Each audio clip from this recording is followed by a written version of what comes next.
What's up, everybody? My name is Carol Wolfbauer, and we are happy to welcome you back to once again our USPBL interview series, Tossing It Around the League. Today, we've got our Director of Baseball Operations, Shane McCatty. Shane, thank you for taking part in Tossing It Around the League. All right, thanks, Kara. Thanks for having me. Yeah, it's nice to have you here as we get towards May 19th. Yeah, sure is. I've been looking forward to it. I've been enjoying watching the ones leading up to this so far. You've done a great job, or guys have done a great job. So it's been fun to watch and fun to be a part of. So first, as we get started, tell me a little bit about your journey to USPBL in the first place. So man, well, I come from a baseball background. My dad played in the major leagues for a long time, and then coached in the major leagues for a long time. Coached in the minor leagues. He had almost a 50-year career in baseball, and just recently retired. And the apple didn't fall far from the tree there. And I played after going through high school. Played my college ball at Grand Rapids Community College and then Oakland University. And then was drafted by the Nationals, played with them for 5 years. And then the perfect timing, because I didn't know, getting done, I was like, oh, do I want to coach, get involved on the, coaching side, whatever, once you're done playing, whatever that looked like. And that was right around when the league was starting up in 2016. So it was kind of like a perfect transition. Didn't know, and we kind of stumbled into Andy and at the time, the guy who was I have his position now, Brian Berryman. I played summer ball for his dad, who's a longtime coach in the area here. And that's just kind of how it started. They gave me a call, and here we are about 8 seasons later, sitting here talking to you.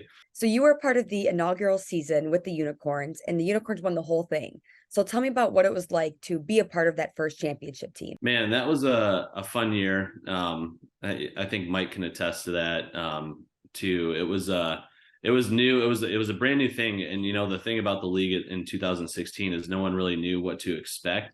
And it kind of hit the ground running, and it was just 3 teams for that first year. So everything was just like a little bit more intimate with as far as the players and the coaches. You had a little bit more time to kind of like, learn how the league was like kind of like building its identity. And as far as like that team that won the championship, it was really a lot of fun because we had a good group of guys, which isn't always the case. So we started off that first year just with a lot of fun with that team. And that team, if I remember correctly, struggled pretty bad early on, but as the summer progressed and you get like a new influx of players that were finishing up with college, kind of like infuse that team to lead into that, championship run there at the end. But the manager of that team that year, it was a guy by the name of Greg Grawl, who was there just for that first season and really went out of his way to like kind of like groom me. And it took me a while to like be like, hey, I think this guy is like kind of like, showing me like the pathway of what it looks like. And man, what a great guy. I owe a lot to him. Really just took me under his wing. And I've been around the game for a long time, but he just really helped me. Like I didn't feel like I would ever make a mistake, even if I knew I did something wrong. It was kind of that environment. So that was such a fun year. I learned a lot, and we ended up winning it, which was, kind of like the cherry on top. But that was a great first year for the league and great first year for us. So you mentioned earlier about the league trying to find its identity in the beginning in 2016. So now we're here in our 2023 season. And how far has the league come in finding its identity and finding its culture, do you feel? I think, it's come a long way. Like I was saying, I can't believe that, here we are in 2023 and it's been this long since 2016. It really doesn't feel like it. But, I think it took off in finding that identity pretty early. And, it really had the edges like, oh man, this is a really great atmosphere for developing players and fostering that like growth and talent. And, a bunch of guys being signed from here to major league organizations. I think that kind of like surprised everyone how much success we've had. And, that was our identity, along with, a great family friendly atmosphere and being from the area. It was fun because I got immediate feedback of, people from the fan perspective, along with like our side, which is like, we're like so locked in on trying to develop the baseball talent. I think that's what it was like like a ballpark, in the neighborhood. And then there was this whole other world that was like doing this great job of developing and sending guys off, to now, reaching the major league level. So to accomplish so much in relatively a little bit amount of time is really cool and awesome. I'm glad to have been a part of it, and then we got through the 2020 season, getting through all the COVID stuff. And I feel like we've had to reestablish kind of that same mindset and get over those hurdles, which I think, last year it was like, kind of like, okay, now we're finally getting back to, where we started at and seeing us like get back on the upswing of it, and really where we can start being hands-on and focusing on developing these guys again, and adapting to the landscape of Major League Baseball, which has changed too, since 2020. So I know you mentioned earlier about there only being 3 teams in the first season in 2016. When we Yeah. headed in 2017, you were the manager of the West Side Woolly Mammoths in their first year. So tell Right. me a little bit about that experience and how you got to maybe form their culture as well. Yeah, I think that was I would say one year was more fun than the other, but it just, that close knit feeling that we had with the guys in 2016 kind of carried right over to that 2017 team and that first year of the new team. Really good, got lucky again with a really good group of guys. And the coach with me, his name's Alan Oakes, another local guy, University of Michigan guy, who we had known each other probably since like high school, like knew of each other through like playing in, locally, and kind of came together. And the group that we had, they kind of like, I feel like took our like, I want to say youthful identity way back when we, we were, I think 29 at the time, 29, 30. So we weren't that far removed from playing, and we could, I feel like relate pretty well to those guys that we had. And they kind of like, had that same spirit as we did, being, excited about the new team and that first year. So that was a really fun year for us too. Developed feel like we did a really good job of developing those guys and had a great group to work with, and just a overall really fun year. And you've been around so many fields, definitely throughout the US, playing professional baseball yourself. And what do you think makes Jimmy John's Field so much different than other leagues? Well, first of all, I think that every minor league field that I was like my home field, Jimmy John's is, I would have like been just begging to play there. I think every stadium that I played in when I was with the Nationals was like close to 100 years old. So Jimmy John's is just like a whole nother level of, being nice. But yeah, I've seen a lot of different fields. A lot of them have like, somewhat defining characteristics, but not all of them. A lot of them, that I played in, because I played on the East Coast a lot in the minor leagues, tended to be older, would have a fun atmosphere. Some are really great atmosphere, some not so much. But I think that the combination of like the family environment with the new stadium and just, how things like, just seem like very like fun and energetic, kind of stick out to me as far as the other, stadiums that I played at when I was playing.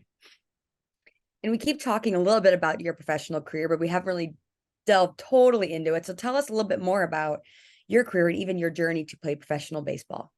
Oh man. Well, like I said, I grew up, watching my dad play, and I loved it, even though, I was never pressured into like, oh, your dad played and, you come from a baseball family, you have to play. I loved it. I could not get enough of it, growing up, being in clubhouses with the Tigers and the Baltimore Orioles, the Washington Nationals. My dad played for the A's, so being around, I have a lot of very fond memories, and I couldn't wait to go to the ballpark and be in the clubhouse, like around the players. And man, I met a lot of really cool people who are, were always very nice and willing to like play catch, and that's what me and my brother did growing up. And once I got into high school, had a lot of success there. Didn't really set out to be a pitcher, but it was either, playing shortstop or pitcher, and end up, being a pitcher and having some success with that. And lucky enough to play professionally, get drafted and play professionally.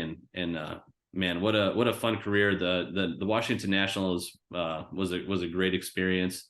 Played with a lot of really good players. It was at the time Bryce Harper was a teammate of mine, so it was that kind of time period coming up through the minor leagues. There was a lot of excitement traveling around with guys of that, like, caliber. We would have people following us around when Bryce was there, because he was like this phenom coming up, and people would follow our team bus around. I felt like I was like traveling with like the Beatles or something like that. It was crazy. And you talked about earlier how you grew up in a professional baseball atmosphere as a child, watching your dad play. So Yeah. how does it feel now? You have your kids here, Hmm. and they get to watch you work in a professional baseball league, and they get to grow up in that professional baseball manner. Right. Yeah. They love it. So my oldest is 4. Our middle one is 2. She just turned 2 yesterday, and then we have a brand new addition. Our 2-month-old son, his name is Brooks. Our oldest is Jack, and our daughter's name is Monroe. Jack, the 4-year-old, loves it, and he's naturally left-handed. I don't know how that happened, because no one in our family is left-handed, but he just picked it up, and kind of like me, no one ever forced me to do it, and he just loves it. Can't get enough of coming to the field. Like, so people see him running around this year at the field, that you have to kind of drag him off right up until game time. He'll want to stay, playing catch right in front of the dugout. So they love it so far. If I could bring them every day, my son Jack, who's at least old enough to realize what's going on, would want to come with me. So they love it, and I think they are going to have a lot of fun coming out to the park this year. He's been asking about it. Daddy, when's baseball starting? I'm like, pretty soon, buddy. And so you started off with the Unicorns, then you went to manager, then you went to league pitching coordinator, and Right. now you are director of baseball operations. So tell me about those transitions. Man, I've gotten the full spectrum, haven't I, of the whole league here. It was great, because I really appreciated when I started with the Unicorns, when I was like the assistant coach, which I handled. Obviously I come from a pitching background. So getting into it right away with Justin Orenduff, former director of baseball operations, and he was the pitching coordinator at the time, and kind of like following his trend. He didn't manage, but like I kind of followed in his footsteps, so to speak. But I did appreciate, that first year, Greg Grawl, that the manager who I was referring to with the Unicorns, he didn't want me to do just pitching. He had me involved in every aspect of the game, from position player standpoint, from infielders to outfielders to hitters. And I really liked that. He had me coach third base, which had never done before. And I can remember being extremely nervous, like I'm going to get somebody thrown out. And I don't think I had too many mistakes, and I ended up like loving that. And so I kind of try to do the same thing with, as my time went on as a manager, like involving the other guys, even though it might not have been their forte, like, giving them at least the opportunity to try and have the same experience I did, because it was so much fun being involved with all aspects of the game, and just a blast to have that full, rounded out experience. And now getting a little bit more specific with the pitching side of it, the couple of years before I took this role as the pitching coordinator.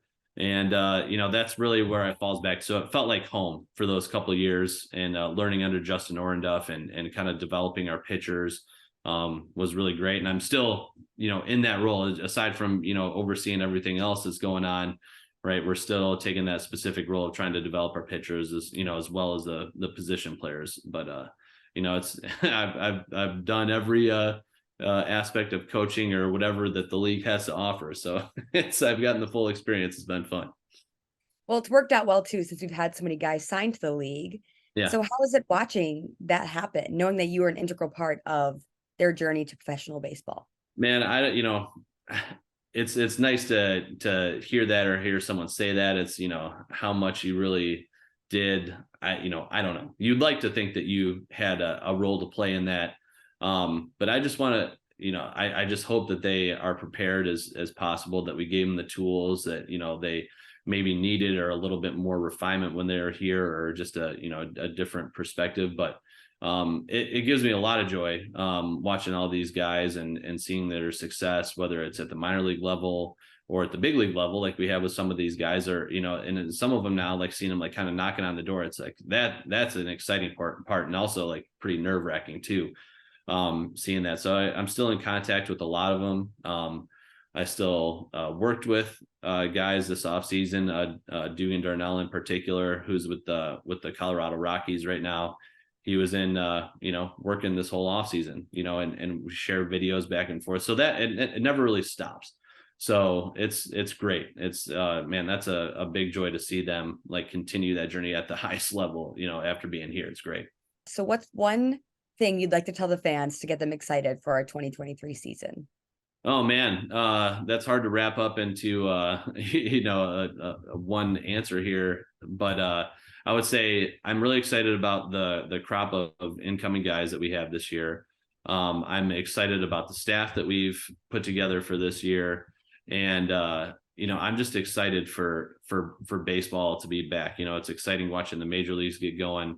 Hopefully, we have some good weather to kick us off over the next month here. But I would just say to the fans, just be ready for some good baseball. The thing that we always try and preach is whether we make mistakes or not, that guys are going to come out and play super hard. Guys are going to play super aggressive, and they're going to just let it all hang out and try and prove that they belong at the highest level. Well, we're looking forward to May 19th. Thanks for talking with us today, Shane. All right, thanks, Garrett. Thanks for having me. Yes, appreciate it so much. And fans, Yep. make sure to check out previous segments and check out the couple more that we have left as we head towards May 19th. My name is Carol Wolfbauer. This is Shane McCatty, and thanks for joining us today. We can't wait to see you back in the stands at Jimmy John's Field.